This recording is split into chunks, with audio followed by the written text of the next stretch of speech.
ಯಾವುದೇ ಪಕ್ಷದಲ್ಲಿ ರಜತ್ ಉಳ್ಳಾಗಡ್ಡಿ ಅವರು ಹುಬ್ಬಳ್ಳಿ ಧಾರವಾಡಲ್ಲಿ ಅಷ್ಟು ಕೆಲಸ ಮಾಡ್ಕೊಂಡ್ ಬಂದಿದ್ರು, ಕೊನೆಗಳಿಗೆದಾಗ ಜಗದೀಶ್ ಶೆಟ್ಟರ್ ಕರ್ಕೊಂಡ್ ಟಿಕೆಟ್ ಕೊಟ್ರಿ. ಈಗ ಎಲ್ಲಾ ಕ್ಷೇತ್ರದಲ್ಲೂ ಎಷ್ಟು ಜನ ಆಕಾಂಕ್ಷಿಗಳಿದ್ದಾರೆ ಬಾಬು ಸರ್. ಒಂದೊಂದು ಲೇಔಟ್ ಕೃಷ್ಣಪ್ಪನವರು ವಿಜಯನಗರದ ಶಾಸಕರು ಪ್ರಿಯಕೃಷ್ಣ ಅವರ ಉತ್ತರದಿಂದ ನಿಲ್ಲಿಸಬೇಕು ಅಂತಕ್ಕಂಥ ಮಾತಿಗೆ ನಮ್ಗೆ ಯಾವುದೇ ಕಾರಣಕ್ಕೂ ಇಷ್ಟ ಇಲ್ಲ. ನನ್ನ ಮಗನ ನಿಲ್ಸೋದಿಕ್ಕೆ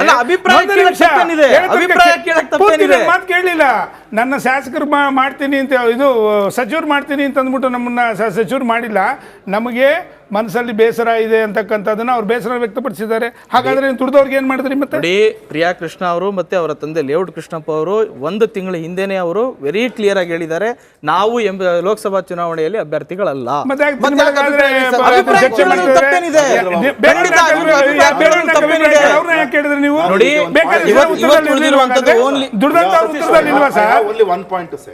ಏನಕ್ಕೆ ಈ ತರ ಆಗ್ತಿದೆ ಕಾಂಗ್ರೆಸ್ನಲ್ಲಿ ಅಂತಂದ್ರೆ ಗೊತ್ತಿದೆ ಅವ್ರಿಗೆ. ನಾವು ಎಲ್ಲೇ ನಿಂತ್ಕೊಳ್ಳಿ ಮೋದಿ ವೇವಲ್ಲಿ ಮತ್ತು ಮೋದಿಯವರು ಮಾಡಿರ್ತಕ್ಕಂತಹ ಅಭಿವೃದ್ಧಿ ಕಾರ್ಯಗಳಲ್ಲಿ ನಾವು ಕಾಂಗ್ರೆಸ್ ಸರ್ಕಾರ ನಡೆಸ್ಕೊಂಡಿರ್ತಕ್ಕಂತಹ 9-10 ತಿಂಗಳ ಸರ್ಕಾರದಲ್ಲಿ ನಾವು ಫೇಲ್ ಆಗ್ತೀವಿ, ನಮ್ಮ ಕ್ಯಾಂಡಿಡೇಟ್ಗಳು 28ಕ್ಕೆ 28 ಸೋಲ್ತಾರೆ ಅಂತೇಳಿ ಇವತ್ತು ಅವ್ರಿಗೆ ಗೊತ್ತಿದೆ. ಅದರಿಂದಾಗಿ ಯಾರಿಗೂ ಟಿಕೆಟೇ ಬೇಡ. ಯಾರೇ ಆಗಲಿ ಮುಂದೆ ಹಿಂದೆ ಏನು ಹೇಳೋರು, ನಮ್ಗೆ ಟಿಕೆಟ್ ಬೇಕು ಬೇಕು ಅನ್ನೋರು, ಇವತ್ತು ಗೊತ್ತಿದೆ ಯಾರಿಗೂ ಟಿಕೆಟ್ ಬೇಡ. ಆದರೆ ನಮ್ಮಲ್ಲಿ ಏನಕ್ಕೆ ಈ ರೀತಿ ಆಗ್ತಿದೆ ಅಂತ ಹೇಳಿದ್ರೆ ಗೊತ್ತು. ನಾಮಿನೇಷನ್ ಹಾಕಿದ ದಿವಸ ಸಣ್ಣದಾಗಿ ಕ್ಯಾಂಪೇನ್ ಮಾಡ್ಕೊಂಬಂದ್ರೆ ನಾವು ಖಂಡಿತವ್ರು ಹೇಳ್ತಾ ಇದೀವಿ, ಬೇರೆ ಎಲ್ಲ ಎಕ್ಸ್ಪೆಕ್ಟ್ ಇಟ್ಕೊಂಡು ಖಂಡಿತವ್ರು ಚುನಾವಣೆ ಗೆಲ್ತೀವಿ. ಯಾಕೆ ಎಕ್ಸ್ಪೆರಿಮೆಂಟ್ ಮಾಡಕ್ ಹೋದ್ರಿ? ಕಟೀಲ್ ಅವ್ರನ್ನ ಯಾಕೆ ಟಿಕೆಟ್ ನಿರಾಕರಣೆ ಮಾಡಿದ್ರಿ? ಪ್ರತಾಪ್ ಸಿಂಹ ಅವ್ರಿಗೆ ಯಾಕೆ ನಿರಾಕರಣೆ ಮಾಡಿದ್ರಿ? ಶೋಭಾ ಕರಂದ್ಲಾಜೆ ಅವರ ಕ್ಷೇತ್ರ ಪಲ್ಲಟ ಯಾಕೆ ಮಾಡಿದ್ರಿ? ಅಲ್ಲೇ ಗೆಲ್ಬಹುದಾಗಿತ್ತಲ್ಲ ಮೋದಿ ಹೆಸರು. ಗೋಬ್ಯಾಕ್ ಶೋಭಾ ಅಂದ್ರೇನಂತೆ, ಮೋದಿ ಅಂದಿದ್ರೆ ಆಗ್ತಿತ್ತು. ಗೋಬ್ಯಾಕ್ ಶೋಭಾ ಈ ಕಡೆ ಮೋದಿ ಮುಗ್ದೋಗ್ತಿತ್ತು. ಶೋಭಾ ಕರಂದ್ಲಾಜೆ ಮೇಡಮ್ ಅವ್ರದ್ದು ತಾವು ಒಂದು ಒಳ್ಳೆ ಪ್ರಶ್ನೆ ಕೇಳ್ತೀರಾ ಆಗ್ಲಿಂದ. ಕೋಸ್ಟಲ್ ಕರ್ನಾಟಕ ಏನಿದೆ, ದಕ್ಷಿಣ ಕನ್ನಡ, ಉತ್ತರ ಕನ್ನಡ ಮತ್ತು ಉಡುಪಿ ಚಿಕ್ಕಮಗಳೂರು, ಹಾಗೆ ಬೆಂಗಳೂರು ಏನಂದರೆ ಬೆಂಗಳೂರು ನಾರ್ತು, ಸೌತು ಮತ್ತು ಸೆಂಟ್ರಲ್ ಏನಿದೆ, ಈ ಮೂರನಲ್ಲೂ ಸಹ ಒಂದು ಸೋಷಿಯಲ್ ಇಂಜಿನಿಯರಿಂಗ್ ಕಾನ್ಸೆಪ್ಟ್ ವರ್ಕ್ ಆಗಿದೆ. ತಾವು ಅದನ್ನು ಅಬ್ಸರ್ವ್ ಮಾಡಿ ಆವಾಗ ನಿಮಗೆ ಅರ್ಥ ಆಗ್ತದೆ ನಾವು ಯಾವ ರೀತಿ ಅಲ್ಲಿ ಒಂದು ಬಂಟು ಮತ್ತು ಈಗ OBC ಕೊಟ್ಟಿದ್ದೀವಿ, ಮೇಲೆ ಇನ್ಯಾವ ರೀತಿ ಕೊಡ್ತಾರೆ ಉತ್ತರ ಕರ್ನಾಟಕದಲ್ಲಿ ಅನ್ನೋದು ನಿಮಗೆ ಗೊತ್ತಾಗ್ತದೆ. ಈಗ ಬೆಂಗಳೂರು ದಕ್ಷಿಣ ಮತ್ತು ಉತ್ತರ ಮತ್ತು ಸೆಂಟ್ರಲ್ನ ಯಾವ ರೀತಿ ಕೊಟ್ಟಿದ್ದೀವಿ ಅನ್ನತಕ್ಕಂಥದ್ದು ನಿಮಗೆ ಗೊತ್ತಿದೆ. ಅಂದರೆ ಅರ್ಥ ಏನು ಅಂದರೆ ನಾವು ಸೋಷಿಯಲ್ ಇಂಜಿನಿಯರಿಂಗ್ಗೆ ಒತ್ತು ಕೊಟ್ಟು ಎಲ್ಲ ಸಮುದಾಯಗಳನ್ನ ಜೊತೆಗೆ ತೆಗೆದುಕೊಂಡೋಗ್ತಕ್ಕಂಥ ಕೆಲಸ ಮಾಡೋದ್ರಿಂದ ಅನಿವಾರ್ಯ. ಅದು ಆಗ್ಲಿಂದ ನಾನು ಅದೇ ಹೇಳ್ತಿರೋದು, ಎಕ್ಸ್ಫ್ಯಾಕ್ಟರ್ ಅದು ಒಂದು ದೊಡ್ಡ X factor. That is X factor, one of the main leading X factor. Social engineering ಬಗ್ಗೆ ಮಾತಾಡ್ತೀರಿ. ಒಂದೇ ನಿಮಿಷ ಸರ್, ಒಂದು ಇದು ಪ್ರಶ್ನೆ ಅಲ್ಲ, ನನ್ನ ಅಬ್ಸರ್ವೇಷನ್ ಅಷ್ಟೇ. ನೀವು ಸೋಶಿಯಲ್ ಇಂಜಿನಿಯರಿಂಗ್ ಬಗ್ಗೆ ಮಾತನಾಡ್ರಿ. ನಂಗೆ ಗೊತ್ತಿಲ್ಲ ನೀವು ಸೋಶಿಯಲ್ ಮೀಡಿಯಾದಲ್ಲಿ ಎಷ್ಟು ಆಕ್ಟಿವ್ ಇದ್ದೀರಿ ಅಂತ ಹೇಳಿ. ನೀವು ಹೇಳ್ತಿದ್ರಲ್ಲ ಉಡುಪಿ ಚಿಕ್ಕಮಗಳೂರು ಹಾಗೆ ಬೆಂಗಳೂರು ನಾರ್ತ್. ಇವತ್ತಿನ ಮೀಮ್ ಏನ್ ಗೊತ್ತಾ, ಯಾವಾಗ ಉಡುಪಿ ಚಿಕ್ಕಮಗಳೂರಿನಲ್ಲಿ ನಿಂತಿರುವ ಸಂಸದರ ಪ್ರಭಾವ ಕಡಿಮೆ ಆಗುತ್ತೋ they will be sent to Bengaluru North. Sadananda ಗೌಡ್ರದ್ದು ಹಾಗೆ ಆಯ್ತು. ಇದು ಮೀಮ್ ಸರ್, ಸೋಶಿಯಲ್ ಮೀಡಿಯಾದಲ್ಲಿ ಬಂದಿದ್ದು ನನಗೆ ಗೊತ್ತಿಲ್ಲ. ಒಂದ್ ನಿಮಿಷ ನೋಡಿ, ಮೀಮ್ಸ್ ಆರ್ ಸುಮ್ನೆ ಎಲ್ಲದಕ್ಕೂ ಒಂದು ಹಾಸ್ಯ ಮಾಡೋದು.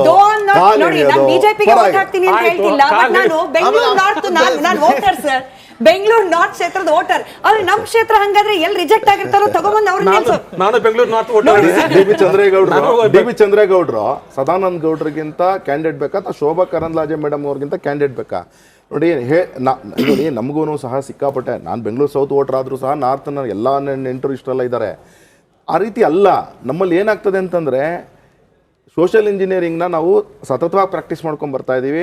ಏನೋ ಒಂದೊಂದು ಫ್ಯಾಕ್ಟ್ರಿಗಳಲ್ಲಿ ಒಂದೊಂದು ರೀತಿಯಲ್ಲಿ ಅಕಾಮಿಡೇಷನ್ಗೋಸ್ಕರ ಮಾಡಿರ್ತಿದ್ವಿ.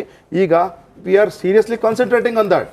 Nothing wrong in it. ಸರಿ ಗೌಡ್ರೆ, ಸೋಷಿಯಲ್ ಇಂಜಿನಿಯರಿಂಗ್ ಅಂದ್ರೆ ಅದನ್ನ ಬಹಳ ಟೆಕ್ನಿಕಲ್ ಆಗಿ ಮಾತಾಡೋದಕ್ಕಿಂತ ಜನರಿಗೆ ಅರ್ಥ ಆಗೋ ಭಾಷೆ it is caste combination. That is social engineering.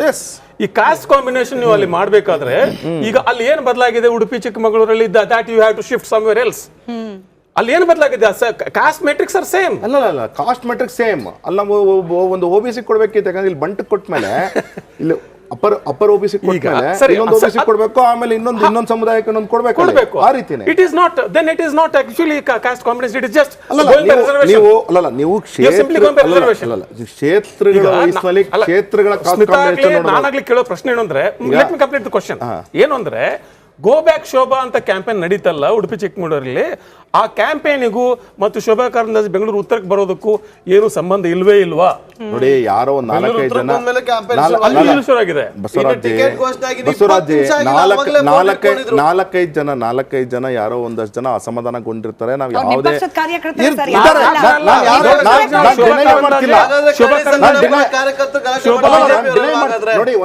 ನೋಡಿ ಈಗ ಶೋಭಾ ಟೀಮಿನಿಂದ ಒಂದು ಸರ್ವೆ ನಡೀತದೆ ಅಲ್ಲಿ, ಫೋನ್ಗಳು ಮಾಡಿ ನೀವು ಯಾರು ವೋಟ್ ಹಾಕ್ತೀರಿ, ಯಾರು ನಿಮ್ಮ MP ಸಂಸದರು ಈ ಸರ್ತಿ ಅಂತ ಹೇಳಿ ಆ ಒಂದು ಖಾಸಗಿಯಾಗಿ ಒಂದು ಸರ್ವೆ ಮಾಡುವಷ್ಟು ಇನ್ಸೆಕ್ಯೂರಿಟಿ ಯಾಕೆ ಬಂದಿತ್ತು ಶೋಭಾ? ಇದರ ಅರಿವು ನನಗಿಲ್ಲ. ಆದ್ರೆ ನೀವೇನ್ ಹೇಳ್ತೀರಲ್ಲ, ಕಾರ್ಯಕರ್ತರು ಆ ರೀತಿ ಹೇಳಿದ್ದಾರೆ, ನನ್ನನ್ನು ಅದನ್ನ ಅಳ್ಗಳಿಯಲ್ಲ. ಯಾಕಂದ್ರೆ ಎಲ್ಲ ಮಾಧ್ಯಮಗಳು ತೋರಿಸಿದ್ದೀರಾ. ನೋಡಿ, ಯಾವುದೋ ಒಂದು ಕ್ಷೇತ್ರದಲ್ಲಿ ಕೆಲಸ ಮಾಡಬೇಕಾದ್ರೆ ಒಂದಷ್ಟು ಜನಕ್ಕೆ ಅಸಮಾಧಾನ ಇದ್ದೇ ಇರುತ್ತೆ. ನಾವು ಅದನ್ನು ಡಿನೈ ಮಾಡಲ್ಲ.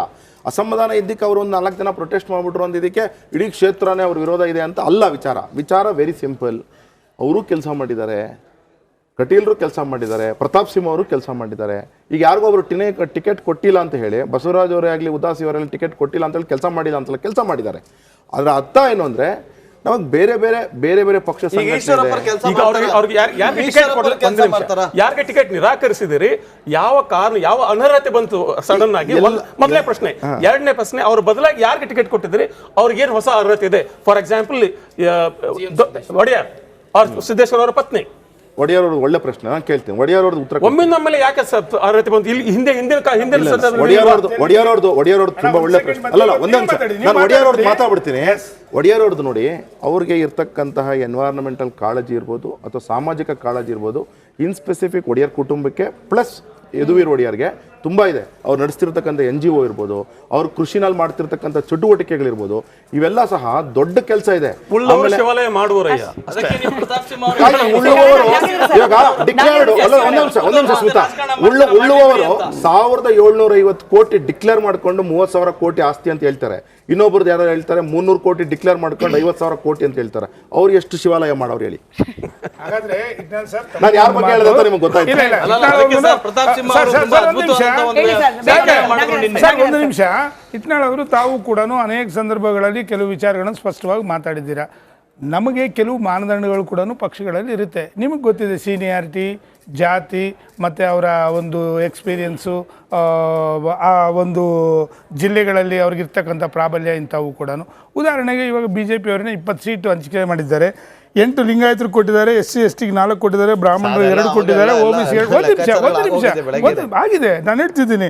OBCಗೆ 3 ಕೊಟ್ಟಿದ್ದಾರೆ, ಒಕ್ಕಲಿಗರಿಗೆ 2 ಕೊಟ್ಟಿದ್ದಾರೆ, ಭಟ್ರಿಗೆ 1 ಕೊಟ್ಟಿದ್ದಾರೆ. ಕೆಲವು ಸಂದರ್ಭಗಳಲ್ಲಿ ಎಲ್ಲ ಜನಾಂಗದವ್ರಿಗೂ ಆಯಾ ಜಿಲ್ಲೆವಾರು ಅವರ ಸೀನಿಯಾರಿಟಿ ಮೇಲೂ ಕೂಡ ಕೊಡಬೇಕಾಗ್ತದೆ. ಇವು ಕೂಡ ಡಿವೈಡ್ ಆಗುತ್ತೆ. ಇವೆಲ್ಲ ಕೂಡ ನಾವು ಗಣ್ಯ ತಗೋಬೇಕಾಗುತ್ತೆ. ಪರಿವಾರದ ಇತ್ಯಾದಿ ವಿಚಾರಗಳ ಬಗ್ಗೆ ಪಾಪ ಮೈತ್ರಿ ಪಕ್ಷಗಳನ್ನ ನಾವು ತುಂಬಾ ಪ್ರಶ್ನೆ ಕೇಳ್ಬಿಟ್ವಿ. ಒಂದೆರಡು ಪ್ರಶ್ನೆ ಕಾಂಗ್ರೆಸ್ ಕೇಳಬೇಕಾಗಿದೆ.